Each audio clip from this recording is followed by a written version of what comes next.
Hello Golden Shoppers! Welcome back again to my channel. This is Sir Job and welcome to Sir Job TV. So for this morning, super excited sana akong mag-shoot ng another video because I already had my microphone and the connector dumating na rin from Shopee, but another naman pong technical problem ang na-encounter ko and I cannot solve on my own at this very moment.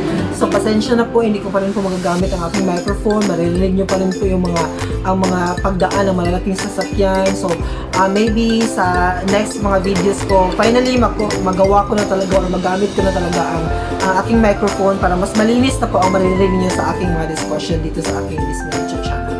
So for this morning po, I prepared something great na topic para sa inyo lahat.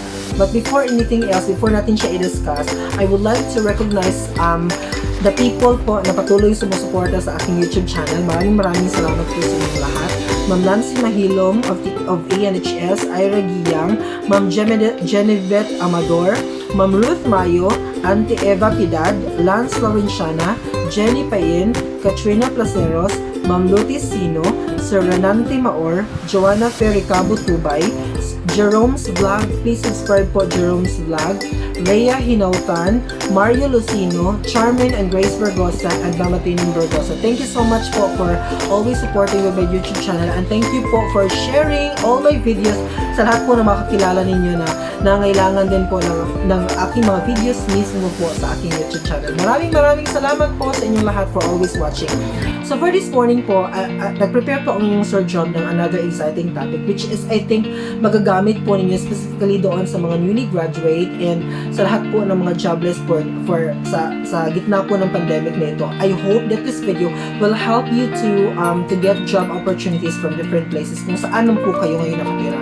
So our topic for this morning is all about job application 101 tips to freshmen and fresh graduates, vlog number 18. Okay, so one of the biggest problems that fresh graduates needs to conquer right after graduation is how to look for job opportunities. Indeed, so ang hirap po maghanap ng trabaho right after graduation. Finally, now you will face the real world. Yung tinatawag nilang harapin mo na talaga ang real world this time. So, pinakamahirap po yan on the part of the newly graduates. Okay, this situation triggers on the prevalent competition in terms of qualification as standard for hiring a certain job. So, because ang daming nagtapos sa kursong ito, ang daming nagtapos sa taong ito, so there is competition in applying for a job. Ang daming pagpipilian ng mga hiring officers for a specific position. Kaya nga kailangan ikaw na newly graduate, kailangan mataas talaga ang qualification mo for you to be hired, for you not to be jobless at this very moment, specifically sa panahon ngayon. Ang hirap pong walang trabaho. So, kailangan i-strengthen natin ang ating self and kailangan alam natin ano yung mga strategies para hindi tayo maging jobless right after graduation. Yan ang ituturo ko at i-share ko sa inyo ngayon sa aking video. So, in the Philippines right now and even in the entire world, many suffered from unemployment due to pandemic. Tama po. Ang dami pong na-jobless, ang dami mga establishment na nagsara, ang dami mga nawalan ng trabaho sa gitna ng pandemic. So, ang hirap po. So, hoping po na right after this one, mapanood niyo ito, you can think of a beautiful thing or a strategy kung paano po kayo makapaghanap uli ng trabaho and at least po makaprovide po kayo ng basic needs sa inyong pamilya kasi ang hirap po talaga ng walang trabaho, specifically sa panahong ito. This is the reason why I prepared this video to all of you, just at least to give you an idea what to do in the application process for you to be hired. So, i-share ko lang po sa inyo simply kung ano yung mga ginawa ko in order for me na makapagtrabaho po ako at maging ma-hire po ako sa mga desired na job na gusto kong pasukan right after my graduation or in line mismo sa aking kurso. Kasi ang hirap din minsan that we are working with a job na hindi po natin gusto and we are working for a job na hindi po talaga natin gustong pasukin or i-work out. Okay? So, yan po. So, again, for this video, isi-share ko po sa inyo ang aking experiences kung ano ba ang ginawa ko right after I graduated last 2015. Kubalikan natin kasi I'm so thankful within myself also sharing with you na hindi po ako na-jobless right after my graduation 2015. Nakapagtrabaho po agad ako and until now, I still have my regular job in the Department of Education. So, ganun po. So, thankful po ako for that situation. Alam ko po na hindi po ito nangyayari sa iba, so i-share ko lang po sa inyo ang aking journey at ang aking strategy kung bakit hindi po ako naging jobless. Okay, the first thing that you need to do is, or the most important thing is, you craft your resume. That's the number one. Okay, so ang iba po, they prefer to create first the cover letter before the resume. But sa aking case po, ang ginawa ko po is I created first my resume before I created my application letter or the cover letter. So ano ba ang mga basic parts ng resume na tinatawag natin? This is the basic na sinanap ko sa internet at itinuro ng aking mga professors noon. So ang basic parts po ng resume is number one, or the first part is the objective type. Dito sa objective part, you have to express ano yung gusto mong trabahong applyan or ina-applyan mong trabaho. Like, you say, teaching position in the field of blank. Like, for example, sa akin, in the field of history or the field of social sciences. Ganon. Teaching, one line lang po yan. Very concise and precise lang po tayo sa ating objective part. Then, the next one po is educational attainment. Dito sa educational attainment, you have to include your kindergarten, elementary, secondary, and yung college mo. Kung may mga vocational kang courses, TESDA, na mga courses, i-include mo siya. But ang pinaka-top po should be yung college graduate mo, or college degree mo, or kung may master's ka na, dapat yung pinaka-recent po talaga ang nasa top. That's the sequence, no? In the educational attainment. In the experience also, the same pa rin ang procedure, ilagay mo pa rin yung pinaka-most recent mo doon sa pinaka-upper. Okay? Right after educational attainment, i-follow mo ang experience. Then right after the experience, isunod mo ang seminars at saka workshop attended mo. Workshop and seminar workshop attended. So, ang pinaka-most recent pa rin yung nasa top. Same lang po ang sequence nila. Then, right after the seminars and workshop attended, i-follow mo ang organizational affiliation. So, yung mga clubs, organization, or ano mo sinalihan mo na connected doon sa job na ina-applyan mo. So, same pa rin yung sequence, pinaka-top pa rin yung most recent mong pinasukan na organization or club. So, ganun po ang sequence niya. So, the next after the organizational affiliation is the interest. So, dito sa interest, you include a lot of things about you. Yung mga special skills mo, yung mga bagay na ikaw lang nakagagawa, for example, or the basic techniques or the basic things about computer. That's one thing na pwede mo i-include dito sa mga interest. Yung mga may connection doon sa trabahong ina-applyan mo. Then the next one is the references. The last portion of the resume is the references. Ano itong references? You include 3 people na pwede makatulong sa iyo para sa iyong application. Like, they will recommend you if ever sure ka na i-recommend ka nila at alam nila kung ano ang kakayanan mo. Okay, so you ask their consent first before mo gagamitin yung pangalan nila as your reference doon sa application, o doon sa resume na binubuo mo. Okay? So, ano yung basic parts? Again, balikan natin. The basic parts are the objective, educational attainment, experience, seminars, workshop attended, organizational affiliations, interest, and references. So, yun po ang mga basic parts. Okay. So, now, na alam mo na ang mga basic parts, the biggest question to be answered at this very moment is, kailan nga ba or when really gagawin ang resume or application letter in general? Kailan nga ba dating gawin ang resume? So, the best answer for that would be, kailangan ginawa mo na ang resume mo as early as elementary days mo. Ano ibig sabihin ng elementary days? During kasi ng time na yan, hindi mo pa kayang i-manage ang sarili mo. So you really need to ask, ang parents po, dito papasok ang role ng mga parents in order na ma-achieve ng isang estudyante or ng isang tao ang kanyang success. Meaning to say, tutulungan siya ng parents, there is an assistance sa parents para maging valedictorian siya. For example, why? Because ang performance mo sa elementary is included po yan siya sa educational attainment mo. So, pagdating mo ng high school, alam mo na i-manage yung sarili mo, you aim pa rin for valedictorian, and then pagdating mo sa college, you aim for cum laude. So, i-include mo yan doon, kasi makikita yan doon sa educational attainment mo, na magbibigay doon sa hiring officer ng idea na this person is really may mataas na qualification, matalino talaga siya, and pwedeng maging asset ng ating organization or institution, for example. So, yun po. So, dapat naging alam na natin or na-prepare na natin ang ating resume as early as elementary years po natin. In order, so paglabas natin sa real world, ready na po tayo and mataas po ang ating level of qualification. So, nag-gets niyo po ang punto. Okay, hope inyo po itong iti-take note at ilalagay niyo po ito sa inyong isipan at ituturo niyo po ito sa inyong mga anak if ever kung ano man po ang mga level ng kanilang appreciation ngayon sa video na ito. Okay. The second one is, di ba sabi ko sa inyo kanina, gumawa kayo ng resume. The second part would be, after crafting your resume, you make a commendable cover letter. So, yun po ang one page, short po yan siya na size, yun po ang cover letter ninyo. Meaning to say, explain nyo po doon in a paragraph form ang inyong desire for that particular job offer or vacancy na inyong nakita.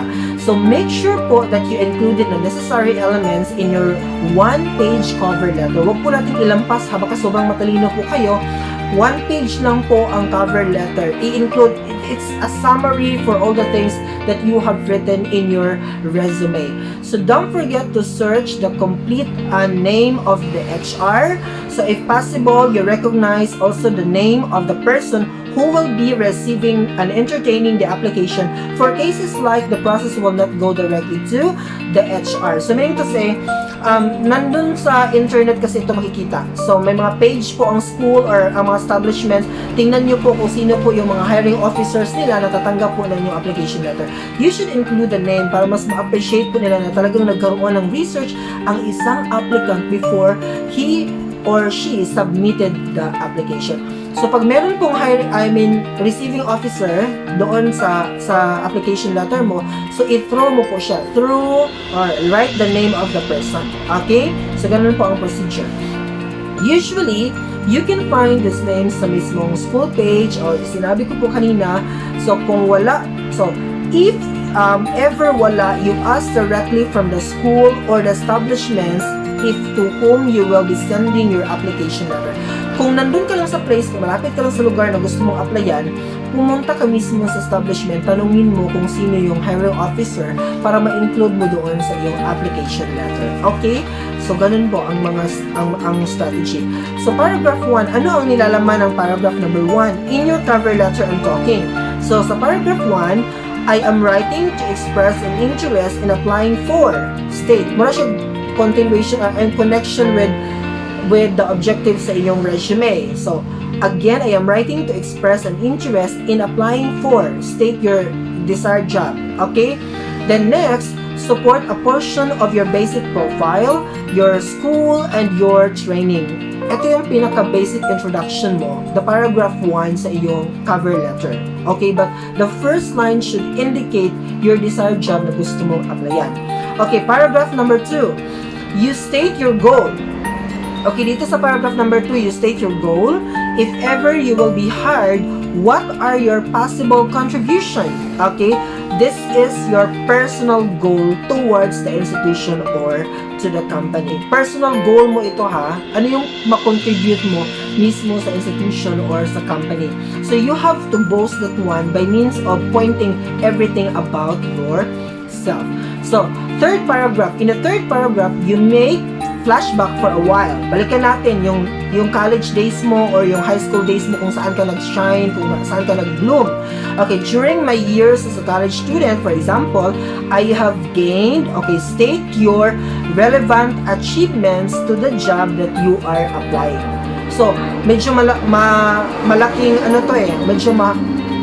malaking paragraph itong number 3 kasi isa-state mo ngayon yung mga na-achieve mo, yung mga na-commit mo, na-accomplish mo during your college years and even yung secondary years. But usually sa college years lang po ito ang flashback. Okay, that's the third paragraph. Sa fourth paragraph, you state your goal for the company, okay, or the institution or the establishment that you are currently applying. In here, you boast your application by telling them again your qualification, okay? So for instance, you would say, I am positive that my professional references, communication, and mentoring skills make me an excellent candidate for this position. So meaning to say, kung sa paragraph 2, ang sarili mo ang binoboast mo, ngayon sa paragraph number 4, ano ang nakita mo sa company na mag-grow ka in a certain manner. So in the paragraph number 5, you state this line, I am willing to come for an interview in your good office.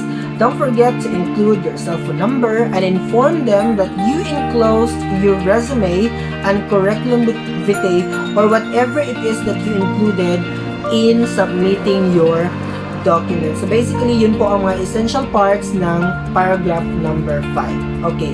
So in the application process or in making your application letter or the cover letter, you ask help for people who knows very well about grammar.